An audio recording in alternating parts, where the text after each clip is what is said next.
प्रश्नोत्तरी। इस कार्यक्रम के पुण्यार्चक हैं स्वर्गीय श्री नागराज सगरी 32 शेषार्दी रोड, आनंदाराव सर्कल, बेंगलुरु। श्रीमती शोभा नागराज सगरी, बेंगलुरु। पुत्री सौभाग्यवती रेखा मोहन कुमार वडकुद्रे, दामाद श्री मोहन कुमार वडकुद्रे। पौत्री कुमारी निकिता मोहन कुमार वडकुद्रे, पौत्री कुमारी रचिता मोहन कुमार वडकुद्रे, कोल्हापुर। पुत्री सौभाग्यवती प्रतिभा सदन, दामाद श्री सदन कुमार, पौत्री अर्घ्या सदन, पौत्र आगम सदन, बेंगलुरु। पुत्री सौभाग्यवती सची देवी रवि कड़बी, दामाद श्री रवि कड़बी, पौत्र माहिन रवि कड़बी, पौत्री मनस्वी रवि कड़बी, बेंगलुरु। स्वर्गीय श्रीपाल जी कटारिया की पुण्य स्मृति में धर्मपत्नी श्रीमती विजया देवी कटारिया, पुत्र व पुत्रवधू श्री अजय कुमार जी, श्रीमती माया कटारिया, श्री विजय कुमार जी, श्रीमती अनीता कटारिया, श्री संजय कुमार जी, श्रीमती मीनाक्षी कटारिया, पौत्र राज पवन सोम कटारिया, पौत्री आस्था स्वास्तिका कटारिया एवं समस्त कटारिया परिवार, जयपुर। फर्म स्वास्तिक ऑयल इंडस्ट्रीज, निवाई। पौत्री एवं दामाद सौमेन राहुल राव का, जयपुर। नातिन जयती।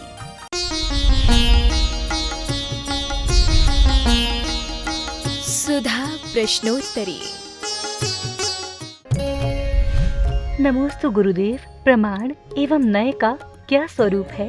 प्रमाण अनेकांत में जो वस्तु है वो प्रमाण का विषय है, और एक एक धर्म को कथन करना वो नय है। एक एक को अलग अलग कथन करेंगे तो वो नय कहलाते हैं। और जब समूची वस्तु का कथन करेंगे, जैसे एक वृक्ष है तो ये वृक्ष प्रमाण है। नय क्या कहता है? नय वृक्ष को नहीं पकड़ता, पत्ते, डाली, फूल, फल अलग, वे सब अलग अलग है। तो वस्तु के एक देश को, एक अंश को, एक अंग को ग्रहण करने वाला नय होता है। सकलादेशी प्रमाणाहम, संपूर्ण अखंड वस्तु को जब जानना होता है, ये एक वृक्ष है बस। तो ये वृक्ष है, उदाहरण के रूप में प्रमाण है। कुछ नहीं जानना मुझे, ना मुझे फल गिनना है, ना पत्ते गिनना है, ना फूल से मतलब है, ना आयुर्वेद, मुझे मतलब है कि ये वृक्ष है बस। तो ये हो गया प्रमाण। दूसरा कहता है वृक्ष तो है लेकिन मुझे फल चाहिए। हमें वृक्ष से मतलब नहीं है, हमें इस वृक्ष के फलों से मतलब है। तो नए वृक्षों के उस अंग को ग्रहण कर लेगा जिस अंग से उसका स्वार्थ है। प्रमाण समूचे को ग्रहण करता है, इसलिए इसको प्रमाण बोलते हैं। दोनों में अंतर है। नमोस्तु गुरुदेव। विभंगावधि ज्ञान डायरेक्ट उत्पन्न होता है या अवधि ज्ञान के बाद? शास्त्रीय परंपरा तो यही है कि अवधि ज्ञान जो है शु अवधि से भ्रष्ट होकर के विभंगावधि होता है। लेकिन महापुराण में जो अरविंद की बात आई, वहाँ पर दोनों बात झलक रही है। उसने अवधि ज्ञान उत्पन्न हुआ ऐसा वहां नहीं लिखा, अवधि विभंगावधि से उसने ऐसा जाना। वहां पर ऐसा नहीं लिखा है कि उसको विभंगावधि प्रकट हुआ। यदि विभंगावधि प्रकट हुआ है तो स्पष्ट हो जाएगा। लेकिन वहां महापुराण के अंदर जो जिनसेन स्वामी लिया, विभंगावधि की उत्पत्ति नहीं बताई। उसने अपने विभंगावधि से जाना जो उसको विभंगावधि था। अब वो विभंगावधि था तो वो विभंगई रूप से उत्पन्न हुआ था या अवधि ज्ञान से भ्रष्ट होके आया? अरविंद में ये तो शब्द आया कि अरविंद ने विभंगावधि से ऐसा जाना, लेकिन वहाँ ये नहीं आया कि उसको विभंगावधि प्रकट हुआ, उत्पन्न हुआ। इसलिए अभी वहाँ पर उस प्रसंग में पूर्णतः निर्णय नहीं लिया जा सकता कि वो विभंगावधि भी डायरेक्ट उत्पन्न होता है। इससे और कोई स्पष्ट उदाहरण मिले कि मिथ्या दृष्टि को विभंगावधि उत्पन्न हुआ तो फिर प्रमाण माना जाएगा। अभी वहाँ पर ठीक है, संदेह जाता है कि विभंगावधि बिना अवधि के वहाँ होने की स्थिति बन रही है, लेकिन स्पष्ट नहीं है। मैंने भी उस प्रसंग पर काफ़ी गौर किया है। नमोस्तु गुरुदेव। जब लोगों के पास घड़ी नहीं थी तब दिन या रात में काल का माप कैसे होता होगा? प्रकार से नापते थे। दिन में तो सूर्य से, अपने जैसे मुट्ठी है ऐसे, तो अब सूर्य निकल रहा है उसको लेकर के छाया से नापते थे, इसकी छाया कितनी पड़ी, और जैसे ऊपर आ जाए तो ऐसे डबल कर लेते थे, ऐसे डबल कर लेते थे। इस छाया से अंदाज लगाते थे कि कितना हो गया। रात्रि में तारागणों से अंदाज लगाते थे कि कितना हो गया। तीसरी बात, कुछ घड़ियाँ ऐसी थी जैसे एक डिब्बे में रेत भर दी और उसमें से एक एक रेत करके गिरती जाती है, उस ढंग से बनाया जाता है। वो इतनी देर में खाली हो जाता है, उसको वो घड़ी घंटा आदि मान लेते थे। तो इस प्रकार का सूर्य और चंद्रमा के माध्यम से ही इसका निर्णय किया जा सकता है। नमोस्तु गुरुदेव। अग्नि परीक्षा के समय श्री राम को दृढ़ विश्वास था कि अग्नि सीता को कोई नुकसान नहीं पहुंचा पाएगी, बल्कि उसकी महिमा और अधिक बढ़ जाएगी। तो क्या द्रौपदी के चीर हरण के समय भीष्म पितामह और गुरु द्रोणाचार्य के मन में आत्मविश्वास नहीं था? ये मानना चाहिए, इसे मार्ग नहीं मानना चाहिए, अन्यथा तुम इसके समान होकर प्रैक्टिकल करने बैठ जाओ। शक्तिमान नाम की जो पिक्चर थे ना, वो कई बार बच्चों ने शक्तिमान के समान कूद गए छत से, बोले शक्तिमान आएगा बचा लेगा, मर गए। हाँ, ऐसे कोई अग्निमंगली परीक्षा आप लोग मत कर लेना, क्योंकि उनकी सांप अलग, उनकी बात अलग है। एक व्यक्ति ने कहा, महाराज भक्तांबर में लिखा है कि भगवान का नाम लेने वाला सांप को भी नाक जाओ, तो मैंने कहा तुम मत नाक जाना, नहीं तो खा लेगा। उतनी विशुद्धि, उतनी परिणति, उतनी शक्ति, उतना सब कुछ हो, तब माँ तकीरा भक्तांबर श्लोक पढ़ने से सांप शांत हो जाए, तो फिर कोई सांप को कोई कुछ भी बिगाड़ ही नहीं सकता कोई, क्योंकि भक्तांबर पाठ पढ़ रहे। ऐसा नहीं है, सब कुछ चाहिए, बहुत उपादान चाहिए। ये घटनाएं हैं, ये चमत्कार हैं, ये काकताली न्याय हैं, ये विशिष्ट पुण्य के कारण हैं। ऐसे मार्ग नहीं कहलाते कि अग्नि में कूदने वाली सती कभी जलेगी नहीं। ये मार्ग नहीं है, ये अपवाद मार्ग है, ये सम्यक मार्ग नहीं है। यदि मान लीजिए अग्नि में जल जाए तो क्या उसको असती घोषित किया जाए? क्या असती घोषित किया जाए कि सती नहीं थी? नहीं, ये कोई थर्मामीटर नहीं है, ये एक घटना है। अंजन चोर जैसे शिक्षों पर बांधा जाए तभी नमोकार मंत्र सिद्धा होगी, वो एक घटना थी, आकस्मिक घटना थी। अब सब लोग कहें कि हम ये जगह, तुम्हें जैन धर्म विश्वास है कि नहीं, सब नीचे आग लगाओ, बल्लम लगाओ, बर्छी लगाओ और कहो काट इसको। यदि विद्या सिद्ध हो गई तो सब में दृष्टि, नहीं तो मरेगा। मैं तो नहीं काटूंगा और सम्यक दृष्टि रहूंगा, क्योंकि वो आकस्मिक घटना है। क्या यही परीक्षा सबके ली जाए? वो तो एक आकस्मिक सिद्धि की बात थी। तो ये जितनी कथाओं में वर्णन आता है, इनको एक आकस्मिक घटना मानना चाहिए, इसको सिद्धांत नहीं मानना चाहिए, मार्ग नहीं मानना चाहिए, अन्यथा बहुत सारे लोग ठगे जाएंगे, धोखे में रह जाएंगे। नमोस्तु गुरुदेव। अनुकूल परिस्थितियों में धर्म करने का मन होता है, जबकि प्रतिकूल परिस्थितियों में नहीं। ऐसा किस कर्म के उदय से होता है? परिस्थिति प्रतिकूल होना अलग चीज है। प्रतिकूल स्थिति यानी अशुभ कर्मों के उदय में व्यक्ति धर्म ज्यादा करता है। प्रतिकूल परिस्थितियां किसे कहते हैं? प्रतिकूल परिस्थिति इसे भी कहा जाए क्या?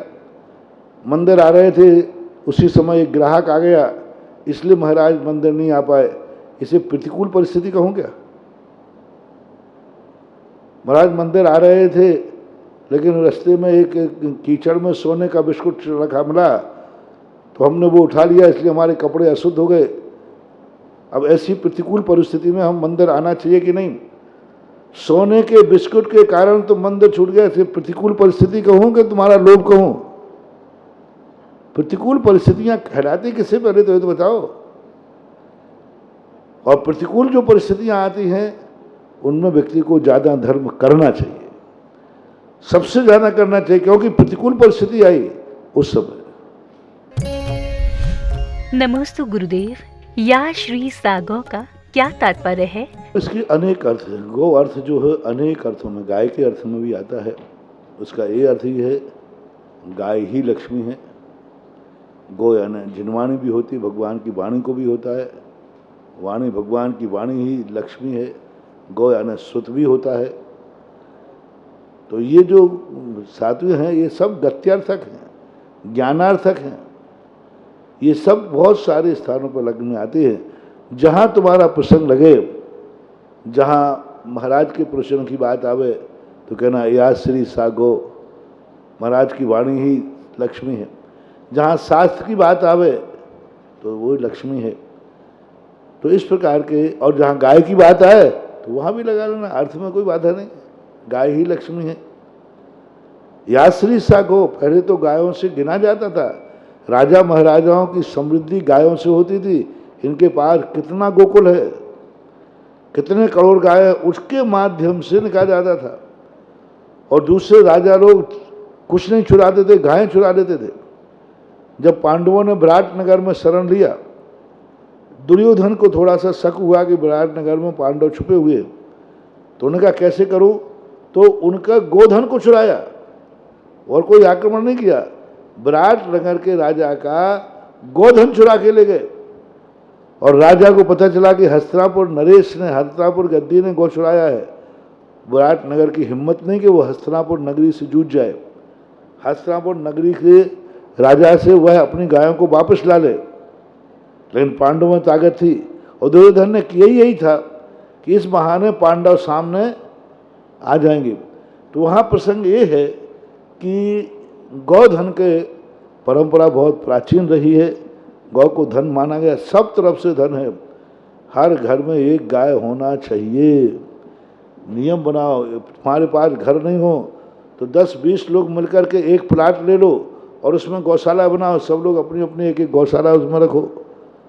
पर घर की गाय होना सब तरफ से, दूध इस तरफ से नहीं, गाय का प्रेम, गाय का वात्सल, गाय की बरगड़ाएं, गाय की दुआ, गाय का गोबर, गाय का मूत्र, गाय सब कुछ, उसका हर वस्तु काम है। कामधेनु कहते हैं। संसार में इतने पशु हैं, कामधेनु मात्र गाय को ही कहा जाता है, किसी पशु को नहीं कहा जाता। कामधेनु नाम का भी पशु कोई दुनिया में नहीं मिला, मात्र गाय को ही कामधेनु नाम से पुकारा जाता है। कामधेनु का अर्थ होता है इच्छित फल देने वाली। नमोस्तु गुरुदेव, अकेलापन और एकाकीपन में क्या अंतर है? अकेलापन जो होता है वह अशुभ कर्मों के उदय से होता है। अकेलापन व्यक्ति चाहता नहीं है लेकिन अकेला हो जाता है।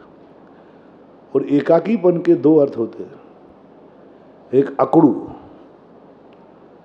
जिससे किसी की नहीं बनती, मैं एकाकी रहूंगा, सबसे बिगाड़ लेता है, सबसे बिगाड़ लेता है, उसको भी एकाकी कहते हैं। और एकाकी एक हमारे धार्मिक शास्त्र का शब्द है, यानी वो सबको छोड़ देता है, सबको छोड़ देता है। तो इनमें अंतर समझना। अकेला वो है दुनिया उसे छोड़ देती है, वो अकेला है। अकड़ू वो है जो दुनिया को वो स्वीकार ही नहीं करता, दुनिया को पसंद ही नहीं करता, वो सबको हीन समझता है। और तीसरे नंबर का एकाकी वो है जो वस्तु स्वरूप विचार करके और अपने आप को सबसे दूर कर लेता है। अपने आप को, किसी को दूर करता नहीं है, अकड़ू दूर करता है सबको। जो अकड़ू होता है ना, वो सब हट जाओ यहाँ से, मैं अकेला रहूंगा। और एकाकी व्यक्ति जो धार्मिक होता है वो किसी को हटाता नहीं है, सबके बीच से स्वयं हट जाता है।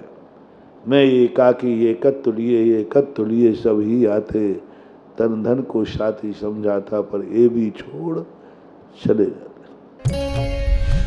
नमोस्तु गुरुदेव, क्या तीर्थंकरों के मोक्ष कल्याणक उत्सव पर अन्न या अशुद्धि से बने निर्वाण लाडू को चढ़ाना उचित है? पहली बात, कोई भी सम्यक परंपरा शुद्धि पूर्वक होना चाहिए। यदि हमें शुद्धि पूर्वक नहीं मिलता है तो नहीं चढ़ाना में श्रेष्ठ है अशुद्ध चढ़ाने की अपेक्षा।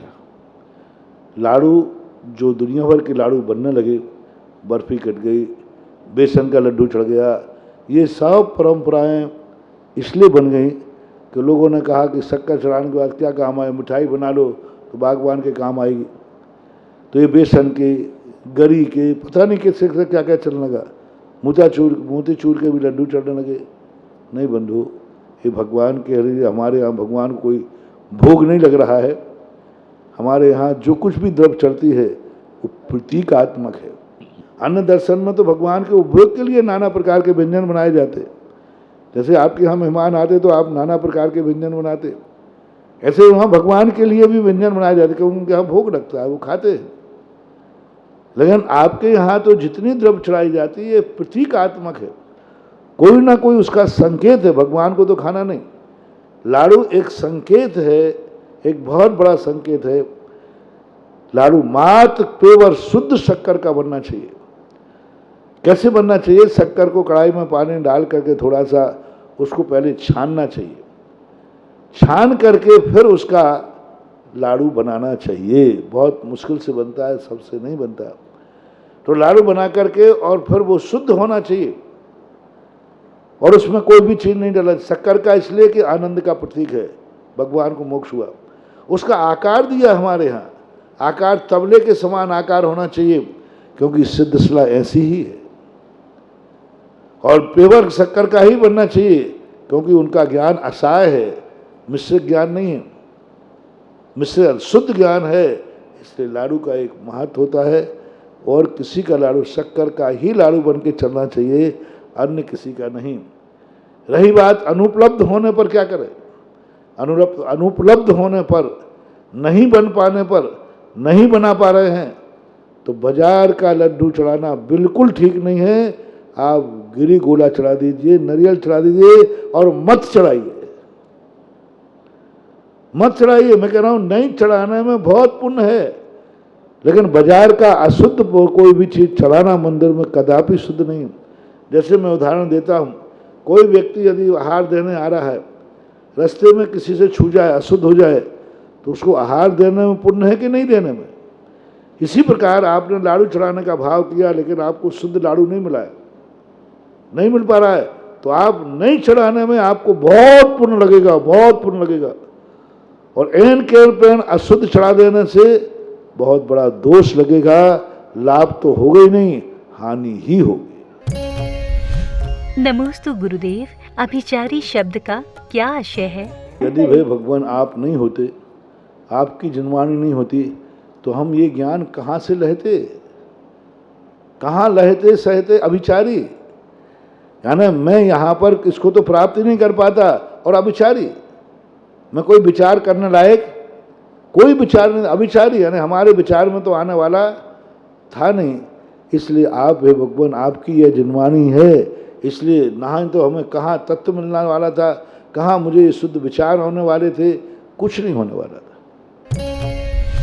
नमोस्तु गुरुदेव, मात्र जीने का नाम जीवन है या पुरुषार्थ करने का? और एक जैनी को जीवन जीने के लिए किन मूल बातों का ध्यान रखना चाहिए? जीवन की स्थिति इतनी है, जो सौ और पर की इज्जत बढ़ाए, शान बढ़ाए, जो दोनों को इज्जत मानो, सुख नहीं कह रहा हूं मैं, जो दोनों को सुख देवे, ऐसा नहीं, क्योंकि पापी भी दोनों सुख होकर के पाप करते हैं, दो शराबी भी शराब पीकर पाप करते हैं, उसको नहीं कह रहा हूं। दोनों एक दूसरे के संपर्क में आकर के स्वयं और पर की जो इज्जत बढ़ाती है, शान बढ़ाती है, जिसको ऐसा लगता है कि मैंने आज कुछ सम्मान पाया है, इज्जत पाई, स्वयं और पर की दृष्टि में। हमारे शास्त्रों में कहा, देशयामी समीचीनम धर्मम कर्म निवारणम संसार दुखता सत्वान यो धरती उत्तमे सुखे। उत्तम सुख किसे कहते हैं? जिसको देख करके स्वयं को, दूसरे को गर्व होता है, आनंद की अनुभूति तुम्हें भी हो रहा है, और जो भी आपके कार्य को, आपकी जिंदगी को देखते, उसको भी गर्व होता है, धन्य आज मैंने ऐसे देव पुरुष के दर्शन किए।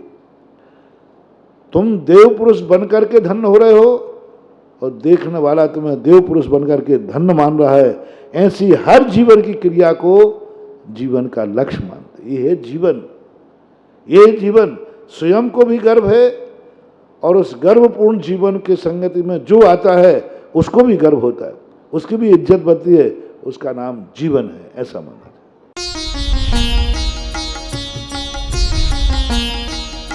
सुधा प्रश्नोत्तरी।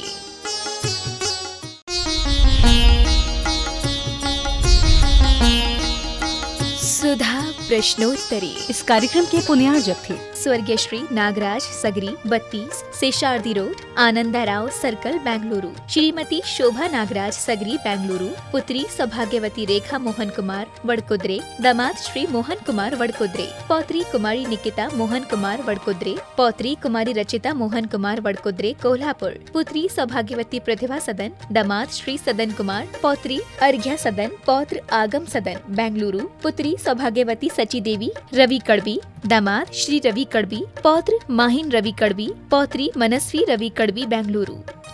स्वर्गीय श्रीपाल जी कटारिया की पुण्य स्मृति में धर्मपत्नी श्रीमती विजया देवी कटारिया, पुत्र व पुत्रवधू श्री अजय कुमार जी, श्रीमती माया कटारिया, श्री विजय कुमार जी, श्रीमती अनीता कटारिया, श्री संजय कुमार जी, श्रीमती मीनाक्षी कटारिया, पौत्र राज, पवन, सोम कटारिया, पौत्री आस्था, स्वास्तिका कटारिया एवं समस्त कटारिया परिवार जयपुर।